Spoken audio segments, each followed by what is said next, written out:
السلام عليكم ورحمه الله وبركاته. اهلا بيكم في قناتي. انا هشام اتش، بقالي 10 سنين في مجال الفوتو اديتنج، وبقالي 6 سنين بعمل كورسات للفوتو اديتنج. الحلقه دي مهمه جدا جدا بالنسبه لي. انا جاي اعرفك على مجال الفوتو اديتنج بشكل تفصيلي، ودي حلقه مميزه جدا لان محدش قبل كده اتكلم في الموضوع ده، لان المجال ده محدش بيتكلم فيه، برغم ان المجال ده فيه فلوس حلوه جدا ومنتشر جدا جدا جدا. وزي ما اتكلمنا في الحلقه اللي فاتت ان مفيش دلوقتي براند ومفيش دلوقتي اي حد بيقدم خدمه على السوشيال ميديا الا لو محتاج فوتو اديتنج للصوره، محتاج ريتاتش، محتاج يظبط اضاءتها، محتاج يظبط الوانها، محتاج يظبط حاجه في الهدوم اللي بيصورها، محتاج احتياج شديد. احنا البوابه اللي لازم الكلاينت يعبر منها عشان ينزل صوره على السوشيال ميديا. المجال ده مهم جدا جدا. فالنهارده الحلقه دي انا جاي اكلمك عن المجال ده وقد ايه هو مهم قوي، ازاي تدخل المجال وتعمل ايه. هقول لك كل حاجه بالتفصيل عشان خاطر تكون الحلقه مفيده ليك. ويلا بينا نبدا.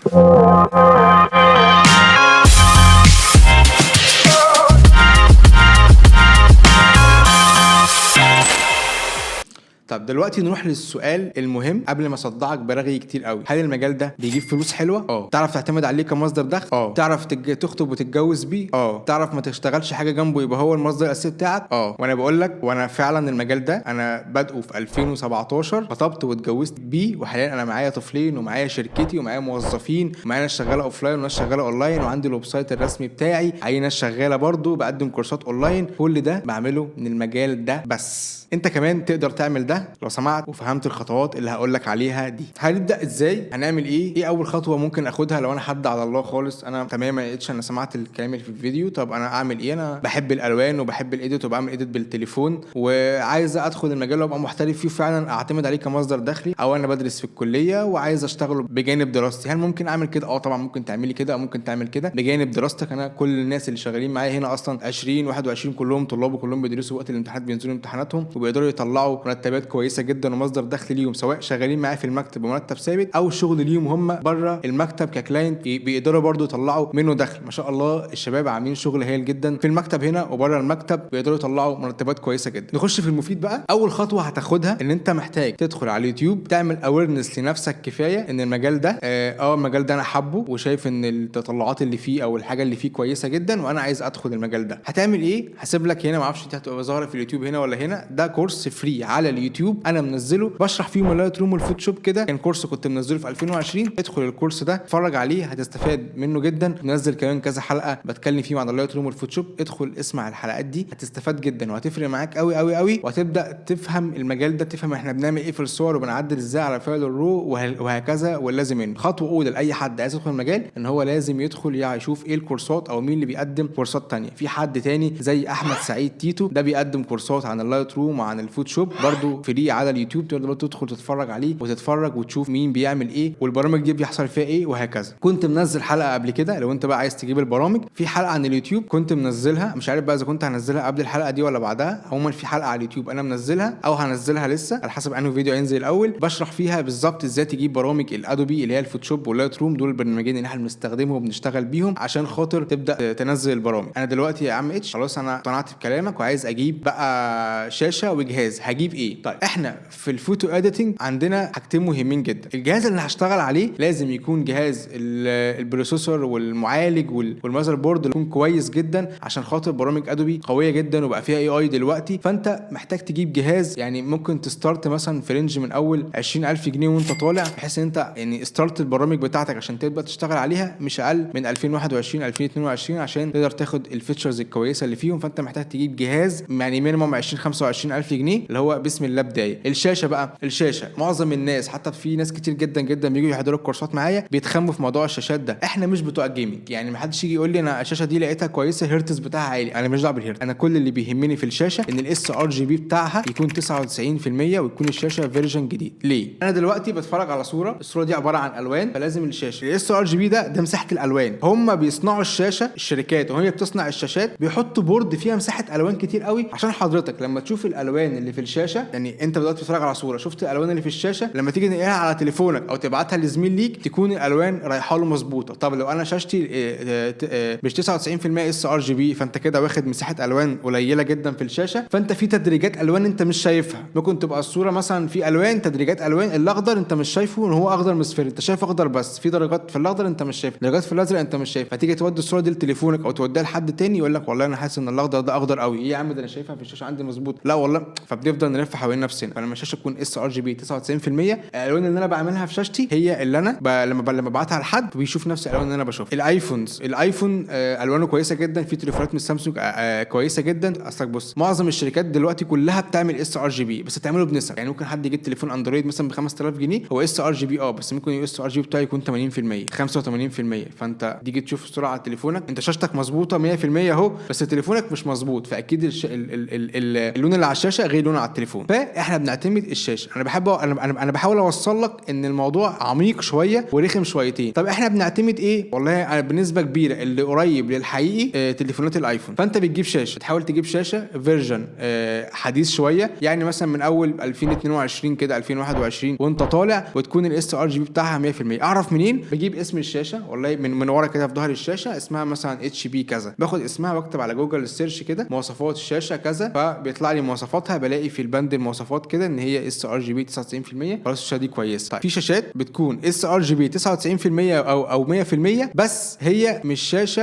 يعني زي ما اقول كده ايه، عارف انت الصيني والبروفيشنال، البورده برضو الوانها مش مظبوطه. يعني بنحتاج نعمل لشاشات كاليبريشن حلو كده. بنحتاج نعمل الشاشات كاليبريشن ليه؟ والله اتش انا جايب زي ما انت قلت لي، جبت الشاشه 99% اس ار جي بي بس الوانها مش مظبوطه. الشركه اديتك كل مساحه الالوان اللي انت محتاجها بس ما عملتلكش بالانس. هنا احنا بنحتاج نعمل كاليبريشن. في شاشات بيبقى في مثلا في شاشه اسمها ال جي، الموضوع ده احنا هنعمل له حلقه بشكل مفصل. في شاشات بيكون ال جي احنا بيكون الكاليبريشن منها فيها، فانا بروح بس اظبط الالوان الريد واليلو مش عارف ايه، بعمل لها كاليبريشن. في شاشات تانية لا، بحتاج اجيب جهاز كده معين بحطه في الشاشه بيعمل لي بالانس لمساحه الالوان اللي موجوده كده. فانت محتاج تجيب جهاز كويس ومحتاج تجيب شاشه كويس عشان خاطر تعرف تعمل ايديت كويس، والالوان اللي انت بتشوفها هي اللي الناس كلها تبدا تشوفها. فانت خطوه اولى هتحتاج تتفرج على الناس اللي بتعمل كورسات فري على اليوتيوب، فانا رشحت لك. خطوه تانية محتاج تجيب البرامج رسمي من موقع ادوبي، وسبت لك اللينك الفيديو تتفرج عليه. خطوه ثالثه فانت محتاج تجيب شاشه وجهاز كويس وشاشه كويسه. هل ينفع لابتوبات؟ اللابتوبات غاليه جدا، عشان تجيب لابتوب جهاز كويس مع شاشه كويسه 40000 وانت طالع. ما برشحش لاي حد مبتدئ ان هو يعمل الخطوه دي، خليك في جهاز افضل. الخطوه بقى الخامسه، هل فعلا انا دلوقتي عايز ادخل السوق بتاع الايديت هعمل ايه؟ انا شفت الكورسات الفري بتاعتك او الفري على اليوتيوب، نزلت البرامج، اشتريت جهاز، هدخل السوق ازاي؟ دي النقطه المهمه. انا هدخل السوق ازاي؟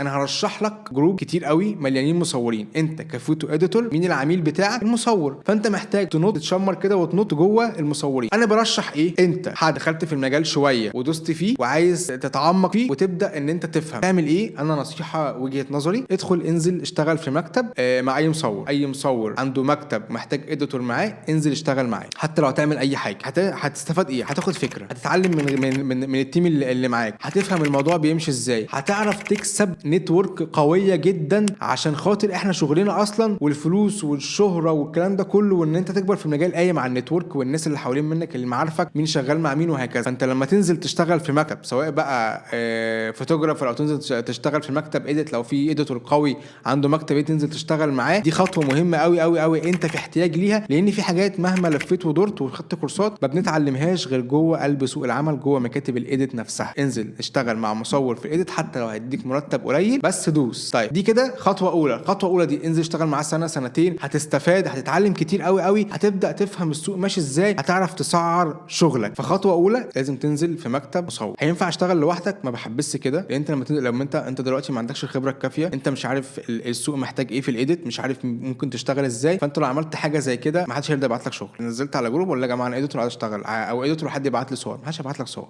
الا لو مصورين هم اصلا مش مصورين او بيجربوا فيك، فخد يا معلم اعمل اديت للصور، فانت تقعد تشتغل. فانا مش بحبس كده، بحبس ان انت تعمل ايه؟ لا انا بحبس ان انت تنزل تشتغل مع حد. انا كهشام حليت الموضوع ده ازاي؟ والله طب مش كل الاديتورز هيعرفوا يروحوا ويشتغلوا مع مصورين في مكاتب، مش هيعرفوا يوصلوا لهم. ايه الحل؟ انا عندي ويب سايت بتاعي، الويب سايت بتاعي ده انا بقدم عليه كورس لايت روم من الصفر للاحتراف، منظم جدا بشكل قوي جدا عشان يهندل معاك كل حاجه احسن من دوشه اليوتيوب. ايه الميزه اللي فيه بقى؟ حضرتك بتخلص الكورس وبتخش تعمل امتحان. في الامتحان ده انا بعد ما تجتاز الامتحان وتاكد فيها انك بتعرف تلون كويس بسلمك شهاده معتمده مني. طب اتش هعمل ايه بالشهاده؟ الشهاده دي مش انت اللي هتعمل بيها ايه، انا اللي هعمل بيها ايه. انا كده بتاكد ان انت راجل بتعرف تلون. انا باخد الداتا بتاعتك عندي وانا بالنتورك بتاعتي بقدر اعرف يا جماعه مين محتاج اديتور عنده في المكتب، فلان وفلان وفلان، بقدر ارشحك ليه. مع المصور انت لو دخلت بعت للمصورين كحد مبتدئ ما هو هيشك فيك انت مين انت عشان اجيبك تشتغل عندي. ايه اللي بيحصل؟ معبر الثقه. انا كهشام اتش دخلت كلمت المصور الفلاني، هو مصور دخل كلمني قال لي اتش انا محتاجين اديتورز عندنا في المكتب تلوين، محتاجين اديتور عندنا في المكتب ريتاتش. انا معايا جروب للناس اللي اخدوا الشهادات اللي كلهم ثقه. يا فلان انت مكانك فين؟ والله انا في الحته الفلانيه. طب في مكتب في الحته الفلانيه محتاج حد، هتعرف تروح؟ مرتب قد كده. والله هعرف. فانا بقدر اوصل المصورين بالاديت، بقدر احل مشكله الناس المبتدئه اللي اتعلموا اخدوا كورسات بس هم مش عارفين برضو يوصلوا للمصورين. فدي نقطه انا بحلها عن طريق الويب سايت بتاعي لما تجتاز الكورس. طيب هو انا دلوقتي يا اتش مش عايز ادخل اشتري منك كورس، هل اقدر امتحن وتوفر لي شهاده وتوفر لي فرصه؟ تقدر تخش على الويب سايت تخش تمتحن على طول، مش لازم تشتري مني الكورس، لان انا ده بالنسبه لي المهم ان انا اوفر لك انت فرصه شغل. تقدر تدخل على الويب سايت وتجتاز الامتحان وتاخد شهاده. برضه هتخش على جروب الناس اللي اخذت شهادات عشان خاطر لو انت محتاج فرصه شغل تقول لي والله انا في الحته الفلانيه بدور على فرصه شغل لايت روم بس او لايت روم فوتوشوب، وانا بقدر اوصلك بالمصورين، لان يعني ده الهدف الاساسي بالنسبه لي، ان انا اوفق الناس اللي بتدور على شغل مع المصورين واستفاد من خبره 10 سنين بالنتورك اللي انا عاملها مع كل الفوتوغرافرز اللي بره اللي جوه مصر وبره مصر. تقدر بعد كده تشتغل مع مصورين بمرتبات كويسه جدا. مرتبات انت ممكن تبقى شغال في مكتب بتقبض مثلا 6 7 في الشهر، 10 في الشهر، 15 في الشهر، على حسب المصور اللي هتنزل معاه او المكتب اللي هتنزل معاه بادجت قد ايه. هيتعلم وتاخد خبره مع الوقت. ممكن تبقى شغال في المكتب بتاخد مرتب ثابت غير شغلك الفريلانسنج. انت حرفيا ممكن البادجت بتاعتك يوصل ل 20 30 40 الف جنيه في الشهر على حسب مهارتك وعلى حسب الناس اللي شغال معاها. والله انا لما اديتورز بشتغل مع كلاس سي غير لما بشتغل مع كلاس بي غير لما بشتغل مع كلاس ايه. اصل احنا عندنا انواع، احنا في الفوتو اديتنج عندنا انواع كتير قوي بنشتغل فيها. عندنا ويدنج، عندنا فاشون، عندنا ادفرتايزنج، عندنا انتيريور،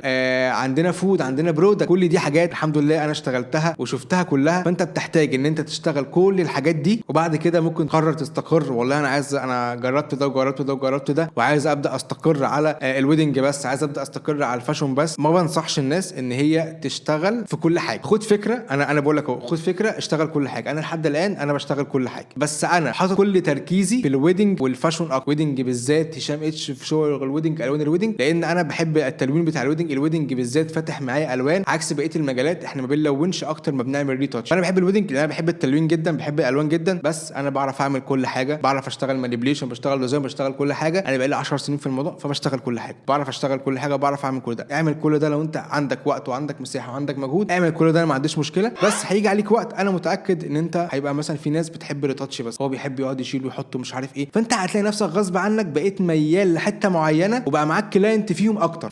فاهمني كده؟ يعني مع الوقت هتلاقي نفسك ان انت لا والله شغل الكوميرشال جاب معايا قوي والكلاينت بقى معايا كلاينت احسن وبقى معايا ناس شغال معايا ثابت بالشهر وبقى معايا مش عارف ايه. فهتلاقي نفسك انت بتعرف تعمل كل حاجه بس في حته انت مركز فيها بنسبه اكبر، فانت دوس في كله وبعد كده هتلاقي نفسك انت مع الوقت قلبك مال والسكيلز بتاعتك مال والنتورك بتاعتك كبرت في حته معينه. وهعرض عليك دلوقتي جروبات مصورين كتير جدا زي الجروب ده والجروب ده والجروب ده. في جروبات كتير قوي قوي قوي، لو كتبت على سيرش في الفيسبوك فوتوغرافي ويدنج فوتوغرافي جروب ادخل كل الجروبات، وانا برضو هسيب لك في الديسكريبشن تحت جروبات مهمه قوي، يعني من اهمهم او من اكبرهم هسيبهم لك في الديسكريبشن تحت. ادخل اعمل جوين فيهم وادخل شارك شغلك وحط شغل بيفور اند افتر. ومهم قوي انك انت تكون كاتب في البايو بتاعك ان انت فوتو اديتنج وان انت ريتاتشنج عشان خاطر المصور يعرف ان انت ده شغلك. بروفايلك الشخصي بالنسبه لك ما بقاش بروفايل عادي، ما ينفعش تشتغل عليه كوميكس، ما ينفعش تقعد تعمل شغل كده كتير قوي، لازم ما يبقاش عشوائي وتحط شغل ليك بن وتكتب في البايو انك انت فوتو اديتنج او فوتو ريتاتشر عشان المصور يعرف لما يدخل يعرف ان انت والله انت حد متخصص، والله انت حد مهتم بالموضوع ده وان انت انترستد بيه وفعلا بتدور على شغل فيبدا يهتم بيك. لان في ناس كتير قوي بتغلط، شباب كتير قوي بيغلطوا الغلطه دي، ان هو بينزل على الجروب تدخل عنده كده ممكن يكون كاتب